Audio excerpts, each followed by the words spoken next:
शक्ति, मां शक्ति, मां शक्ति।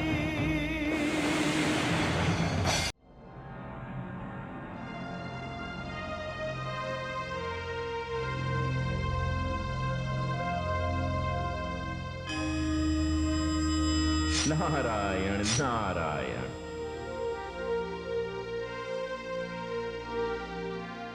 आइए देवर्षि। हे प्रभु, ये कैसी व्याकुलता? संपूर्णता में भी अपूर्णता का आभास कैसा? कारण तो मैं भी नहीं जानता। कारण तो है भोलेनाथ।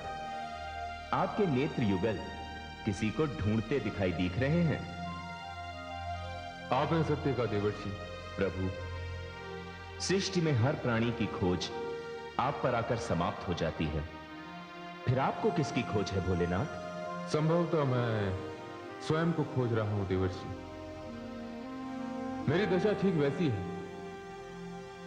जैसे सुगंध के बिना पुष्प, जैसे स्वर के बिना संगीत, या फिर गति के बिना पवन की होती है। मुझ में मैं नहीं हूं। नारायण नारायण। आपका भेद तो आप ही जाने देवाधिदेव, किंतु मैं आपके मैं के दर्शन करके आ रहा हूं। कहां से आ रहे हैं आप? मैं प्रजापति भ्राता दक्ष के यहां गया था।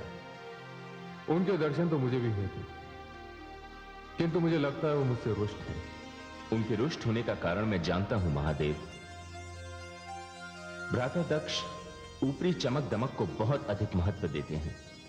उनके लिए वैभव, ऐश्वर्य, बाहरी आडंबर, इसके बिना कोई व्यक्ति श्रेष्ठ नहीं होता। यद्यपि वे स्वयं ज्ञानी हैं, किंतु श्रेष्ठ होने का अहंकार उनमें इतना है कि वे ऊपरी चमक दमक को ज्ञान से भी अधिक महत्व देते हैं। किंतु प्रारब्ध एक ऐसी वस्तु है जो किसी भी व्यक्ति से उसका हाथ पकड़कर अपनी बात मनवा ही लेती है। देवर्षि, इस प्रारब्ध से आपका तात्पर्य क्या है?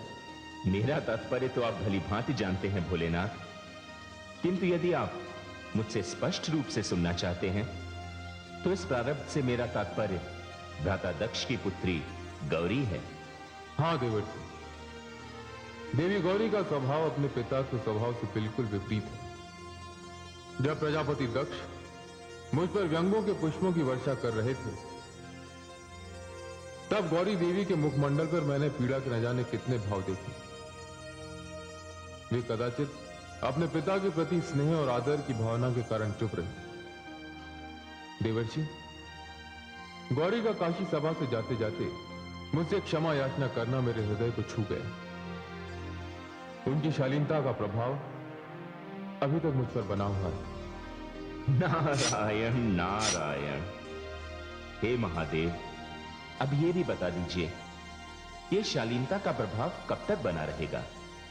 ये स्थायी है या कुछ समय के पश्चात समाप्त हो जाएगा? देवर्षि, आपके शब्दों का अर्थ मैं समझ नहीं पाया। अर्थ तो बहुत ही स्पष्ट है महादेव। गौरी मेरे भ्राता दक्ष की पुत्री है। मैं उस पर बहुत अधिक स्नेह रखता हूं। मैं केवल यह जानने का प्रयत्न कर रहा हूं कि आपके चिंतन का ताप जो मैंने उधर देखा है वह इधर भी है या नहीं। अब मैं इसका क्या उत्तर दूं? उत्तर तो आप अवश्य दीजिए भोलेनाथ। आप तो सत्य और ज्ञान की मूर्ति हैं। सत्य तो यह देवर्षि कि गौरी शक्ति स्वरूपा है। वो इस शिव की शक्ति है, किंतु इस समय वो पिता पुत्री के संबंधों के बंधन में जकड़ी हुई है। मैं आपको बता ही चुका हूं कि प्रजापति दक्ष मुझसे रुष्ट हैं। वे मुझे इस संबंध के योग्य नहीं समझते और मैं शक्ति के वियोग के ताप को सहन नहीं कर सकता। मैं जो कुछ हूं गौरी के बल पर हूं। गौरी मेरे हृदय की धड़कन है, मेरी प्रेरणा है। गौरी मेरा समूचा अस्तित्व है। किंतु प्रजापति दक्ष को प्रसन्न करने के लिए मैं अपनी जीवनशैली नहीं त्याग सकता, अपने रूप को परिवर्तित नहीं कर सकता। ऐसे झूठे आडंबर में मुझे कोई रुचि नहीं। बस बस प्रभु, मेरे लिए इतना ही पर्याप्त है। मैं यही जानने तो आपके पास आया था। शिव का अर्थ है मंगल, और यदि मंगल ही बदल गया तो अमंगल के अतिरिक्त और रहेगा क्या? शक्ति तो वहीं जाएगी जहां मंगल का निवास हो। मैं शिव को उसकी शक्ति से यथाशीघ्र मिलवाने का प्रयत्न करूंगा। हे महादेव, गौरी मेरी पुत्री है, इस नाते आप मेरे जामाता हुए।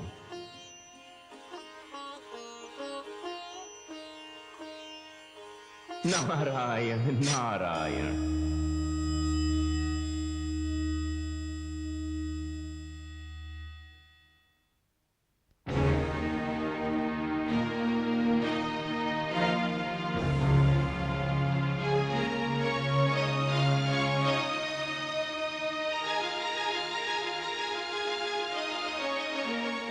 भोजन ग्रहण करें स्वामी।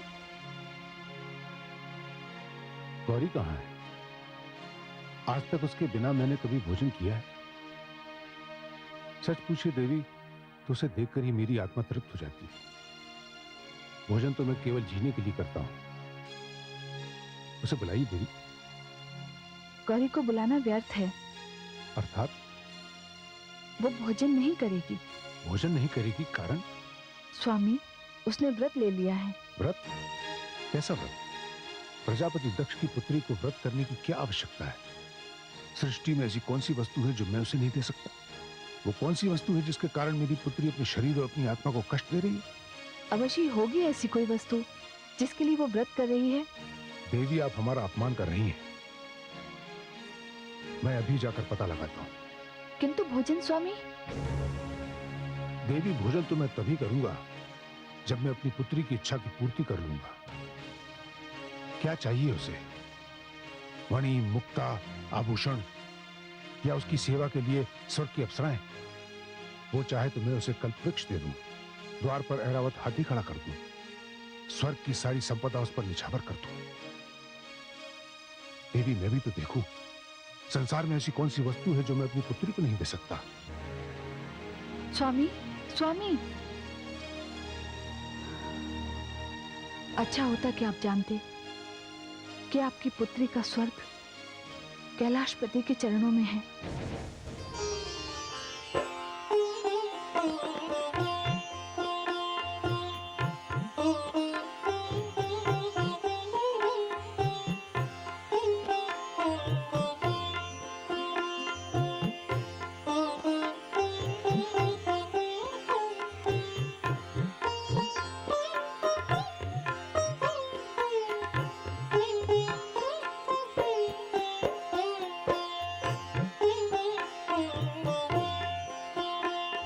गौरी, पुत्री गौरी।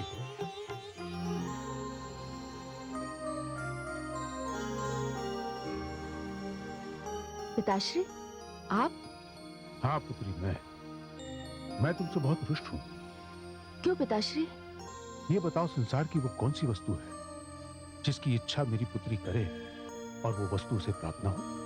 पिताश्री, सत्य कहते हैं आप। मैंने कभी आपको किसी बात का उलाहना दिया? तो फिर ऐसी कौन सी बात हो गई जिसके कारण मेरी पुत्री अपने शरीर और आत्मा को कष्ट दे रही है? ये आप क्या कह रहे हैं पिताश्री? क्यों पुत्री, क्या व्रत करना शरीर और आत्मा को कष्ट देना नहीं? पिताश्री, ये आपसे किसने कह दिया कि व्रत करना शरीर और आत्मा को कष्ट देना है? व्रत से हृदय में संकल्प की शक्ति आती है। व्रत से कुछ त्यागने की भावना का मन में उदय होता है। व्रत से आत्मविश्वास बढ़ता है। किंतु पुत्री, भोजन त्यागने में कैसी उपलब्धि? क्या मिलेगा इससे? पिताश्री, ये तो व्रत करने वाला ही जानता है कि वो क्या पाने के लिए व्रत करता है। यदि ऐसी कोई बात है तो उसके लिए व्रत करने की क्या आवश्यकता है? बिना व्रत किए जो कुछ मांगना है मुझसे मांगो पुत्री। इस संसार में मुझसे श्रेष्ठ कौन? मैं तो उससे मांग रही हूँ पिताश्री जो सबसे श्रेष्ठ है। मैं तो उस भगवती परमेश्वरी से कुछ मांग रही हूँ। यही तो मैं तुमसे कह रहा हूँ पुत्री। इस संसार में मेरे लिए ऐसी कोई भी वस्तु दुर्लभ नहीं है जिसे तू मांगे और मैं न दे सकूं। नहीं पिताश्री, आप इसके लिए मुझसे हट ना कीजिए, क्योंकि मैं जो मांगूंगी वो आप मुझे नहीं दे पाएंगे। इसलिए मुझे भगवती परमेश्वरी से ही मांगने दीजिए। पुत्री, ये तो तू अपने पिता का अपमान कर रही है। नहीं नहीं पिताश्री, मैं आपका अपमान नहीं कर रही हूँ और कर भी नहीं सकती। तो फिर मुझे अवसर दे, मांग जो तुझे मांगना है। मैं पहले तेरी मांग पूरी करूंगा, उसके पश्चात ही हम पिता और पुत्री जाकर भोजन करेंगे। पर ये तो बता दे पुत्री, तूने ये व्रत क्यों रखा है? पिताश्री, मैं आपकी चिंता को लेकर थोड़ी चिंतित हूँ। मेरी चिंता? हाँ पिताश्री, मैं जानती हूँ कि आपने मेरी बड़ी बहनों का विवाह बड़ी धूमधाम से किया है। कहना तो नहीं चाहिए, फिर भी ये बात मैं आपके कहने से ही आपसे कह रही हूँ। जिस प्रकार आपको मेरे वर की चिंता है, उसी प्रकार मुझे भी अपने वर की चिंता है, जो मेरी आयु की हर अविवाहित कन्या को होती है। इसकी चिंता तू ना कर पुत्री। मैं कोई श्रेष्ठ मुहूर्त देखकर किसी ऋषि मुनि देवता या गंधर्व से तेरा विवाह इस प्रकार करूंगा कि सारा संसार देखता रह जाएगा। किंतु पिताश्री, मैंने तो बिना कोई मुहूर्त देखे ही अपना वर चुन लिया है। अच्छा, तो जो वर तूने अपने लिए चुन लिया है, उसी की प्राप्ति के लिए तू भगवती परमेश्वरी का व्रत कर रही है। हाँ पिताश्री। पुत्री, मुझे भी तो बता कौन है वो भाग्यशाली। वैसे मैं ये बात भली भांति जानता हूं कि तूने अपने जीवन में जितने भी चुनाव किए हैं, श्रेष्ठ ही किए हैं, और अब भी तूने अपने लिए किसी श्रेष्ठ वर का ही चुनाव किया हो। हाँ पिताश्री, श्रेष्ठता उन्हीं से प्रारंभ होती है और उन्हीं पर समाप्त होती है। ऐसा कौन है जो तेरे पिता से भी अधिक महान है? क्या वो मेरे जैसा आदि प्रजापति विधाता ब्रह्मा की संतान है? नहीं, वो ब्रह्मा की संतान नहीं, उन्हीं के समान है। वो सर्वश्रेष्ठ और सामर्थ्यवान है। तो पुत्री, मुझे उसका नाम बता। मैं तुझे वचन देता हूँ, वो कोई विष्णु के समान ही क्यों ना हो, तेरे पिता की कृपा से वो तुझे प्राप्त हो जाएगा। तो पिताश्री, आप उस वर का नाम सुन लीजिए। मेरे हृदय में जिनका निवास है, विद्वानों में वे बृहस्पति के समान हैं, पर्वतों में सुमेरु समान, वृक्षों में वट और पीपल समान, विशालता में आकाश और शालीनता में धरती के समान। वे मेरे आराध्य भी हैं और मैं उन्हें पति रूप में वरना चाहती हूँ। उनका नाम है शिव।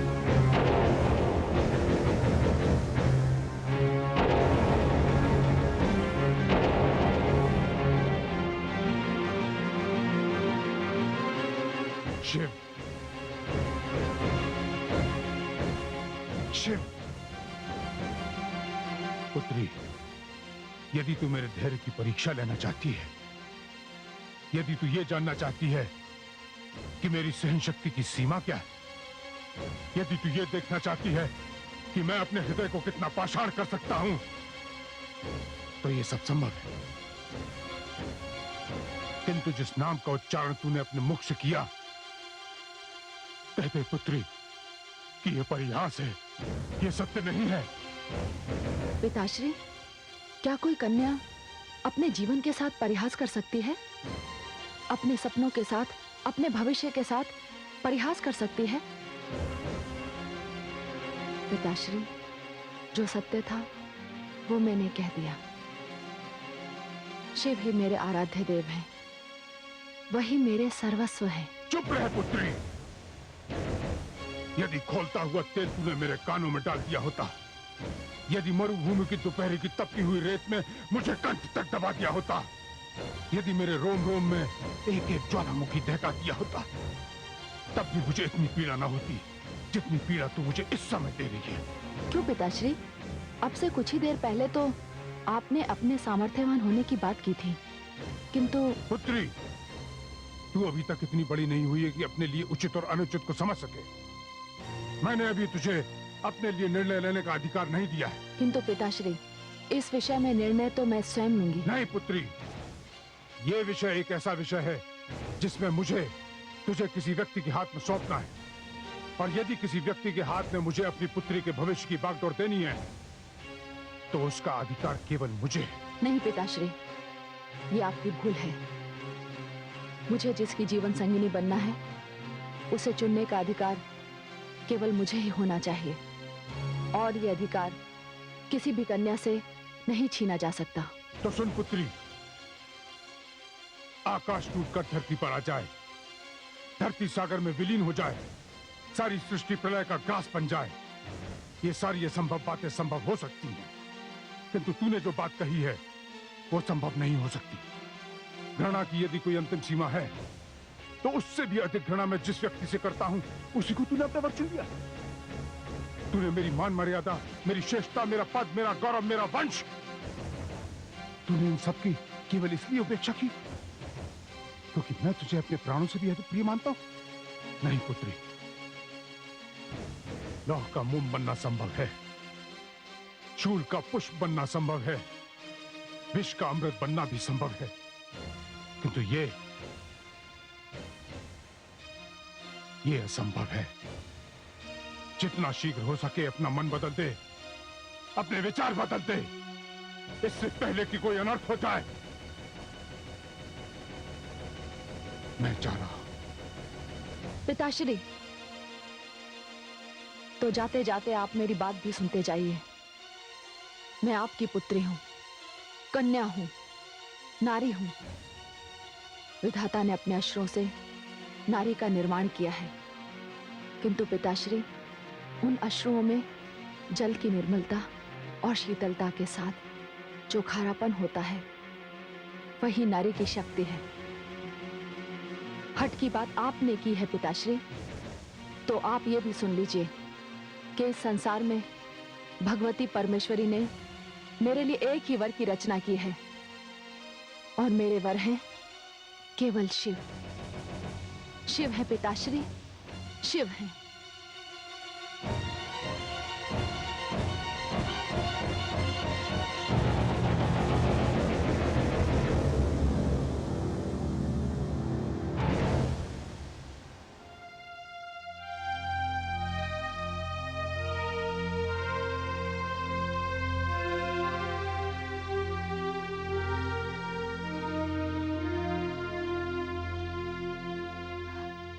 ये क्या स्वामी, आप भोजन नहीं करेंगे? मैंने तो आपसे पहले ही कहा था कि गौरी भोजन नहीं करेगी, उसने व्रत ले रखा है। व्रत? आप इसे व्रत कहती हैं देवी? ये व्रत नहीं, एक सरल, निश्चल, अबोध, अज्ञान बालिका का भ्रम है, और वो ये व्रत रखकर शिव जैसे अशिष्ट उद्दंड भिखारी को प्रजापति दक्ष का जामाता बनाना चाहती है। विवाह मंडप में जामाता के पांव पूजे जाते हैं, कदापि नहीं। ये हाथ और शिव के पांव, कदापि नहीं, कदापि नहीं। किंतु इसमें आपको आपत्ति क्या है स्वामी? शिव त्रिलोकीनाथ हैं, देवों में महादेव हैं, महादानी हैं, और लोक कल्याण के लिए उन्होंने अपना सर्वस्व निछावर कर दिया है। झूठ है ये, असत्य है ये। यदि कोई भिखारी कहे कि लोक कल्याण के लिए उसने अपना सब कुछ निछावर कर दिया है, तो क्या मैं उसे मान लूंगा? मैं शिव को जानता हूं, मैंने उसे स्वयं अपने नेत्रों से देखा है। जिसके पास रहने का स्थान नहीं, उसे तुम त्रिलोकीनाथ कह रही हो? जिसके शरीर पर वस्त्र नहीं, आभूषण नहीं, वो क्या निछावर करेगा लोक कल्याण के लिए? नहीं स्वामी, ऐसा न कहिए। आप शांत मन से विचार कीजिए, किंतु पहले भोजन कर लीजिए। नहीं देवी, नहीं करूंगा मैं भोजन। मैंने निर्णय कर लिया है।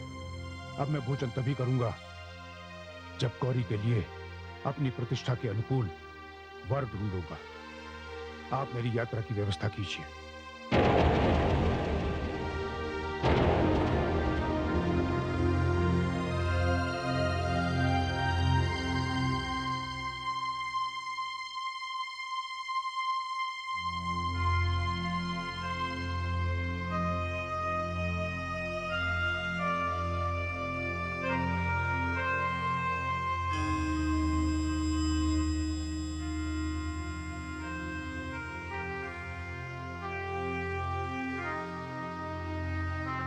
नारायण नारायण।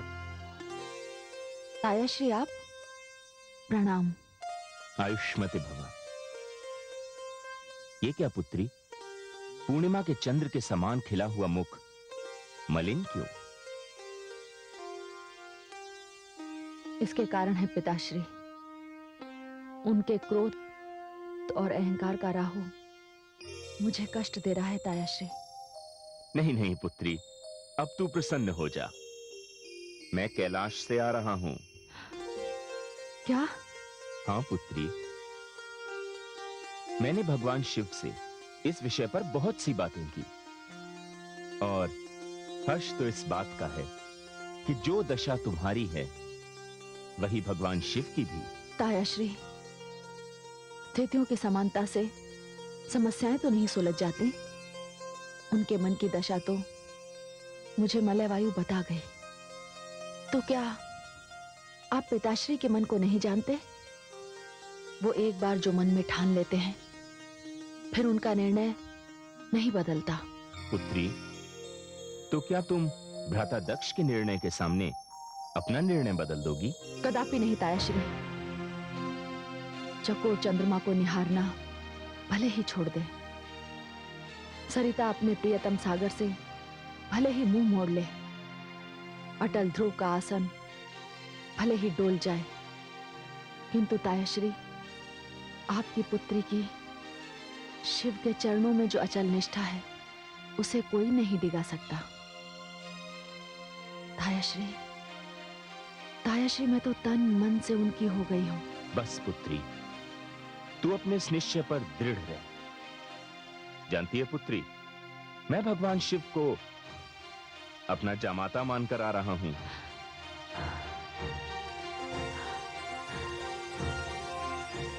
क्या? पुत्री, तेरा ये तायाश्री नारद पहली बार तेरे कारण संसार के बंधनों में बंधने जा रहा है। अपने वैराग्य को छोड़कर अपनी पुत्री के अनुराग के युद्ध में उसकी सहायता के लिए कूद पड़ा है। पुत्री, मैं अभी जाकर भ्राताश्री दक्ष से बात करता हूं। नहीं तायाश्री, उनसे बात करके कोई लाभ नहीं होगा। आप तो स्वयं जानते हैं वो कितने हठे हैं। अब मुझे भी यही देखना है पुत्री कि तुम दोनों में बड़ा हठी कौन है, भ्राताश्री दक्ष या मेरी पुत्री गौरी? नारायण नारायण। तायाश्री,